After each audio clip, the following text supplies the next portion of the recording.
بسم اللہ الرحمن الرحیم۔ عزیز طلبہ، ہمارے یوٹیوب چینل پر آپ کا خیر مقدم ہے۔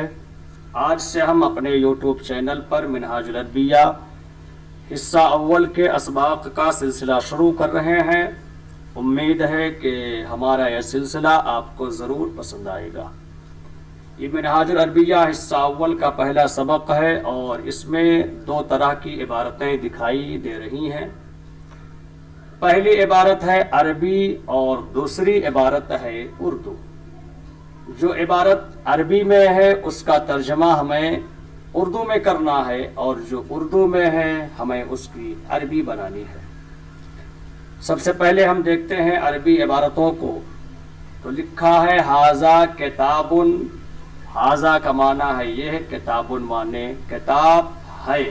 ھذا کتاب، یہ کتاب ہے۔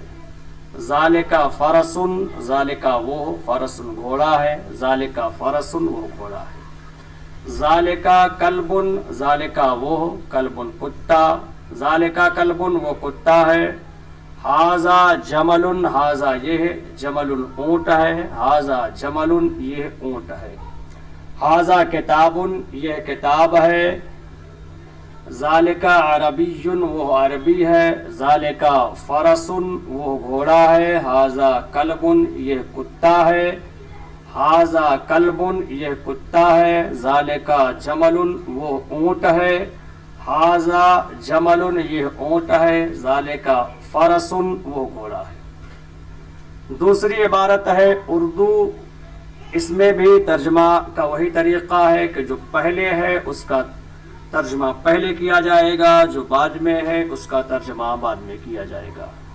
یہ کتا ہے، یہ کہ عربی ھذا، اور کتا ہے کہ عربی کلب۔ یہ کتا ہے، ھذا کلب وہ گھوڑا ہے۔ ذالکا فرسن، یہ اونٹ ہے۔ ھذا جمل، وہ کتا ہے۔ ذالکا کلب، یہ گھوڑا ہے۔ ھذا فرسن، وہ اونٹ ہے۔ ذالکا جمل، یہ قلم ہے۔ ھذا قلم، وہ کتاب ہے۔ ذالکا کتاب، یہ انسان ہے۔ ھذا انسان، وہ حیوان ہے۔ ذالکا حیوان، یہ سوال ہے۔ ھذا سوال، وہ جواب ہے۔ ذالکا جواب، وہ کتاب ہے۔ ذالکا کتاب، وہ قرآن ہے۔ ذالکا قرآن، یہ عربی ہے۔ ھذا عربی، وہ سہل ہے۔ ذالکا سہل، یہ سہل اصل میں عربی ہے، اردو میں اس کا معنی ہے آسان۔ اب اس سبق میں ہم دیکھتے ہیں کہ کل دو طرح کے الفاظ دکھائی دے رہے ہیں۔ ایک وہ جو خالص عربی ہیں جن کا اردو میں معنی الگ ہے، جیسے یہ ھذا، یہ عربی ہے، اردو میں اس کا ترجمہ ہوگا یہ۔ ذالکا اردو میں ترجمہ کریں گے وہ۔ فرسن اردو میں ترجمہ کریں گے گھوڑا۔ کلب، اس کا معنی اردو میں ہے کتا۔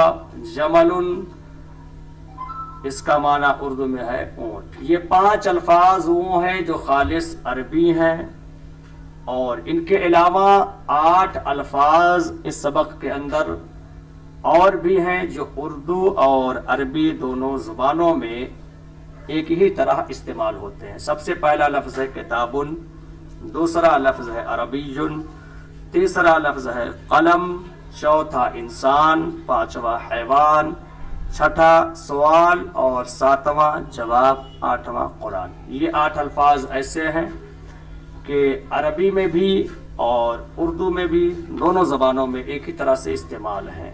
قلم کی عربی قلم بنے گی، انسان کی انسان، حیوان کی حیوان، سوال کی سوال، جواب کے جواب، قرآن کی عربی قرآن بنائیں گے۔